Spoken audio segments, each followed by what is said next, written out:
Hey guys, Brickman Mike here. Today we're looking at Lego set 75317. That's the BrickHead version of The Mandalorian and the Child.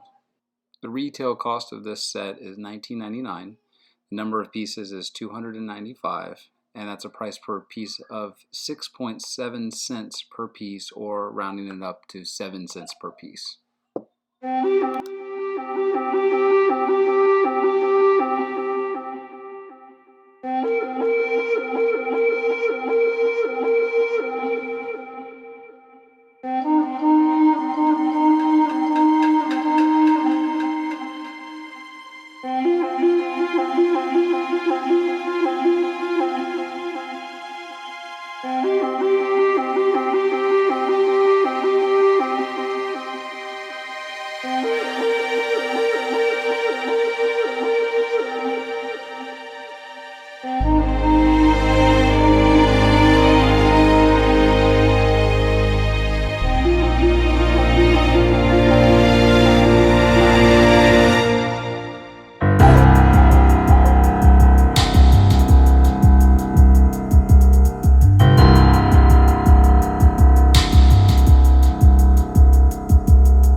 forget, guys, as soon as I hit 1,000 subscribers, there's going to be a giveaway. It's going to be directly from the Lego website, and it's going to be a really cool set that you'll enjoy, sent right to your house. Again, guys, thanks for watching. Please subscribe and hit that like button. Also follow me on Brickman Mike 813 on Instagram.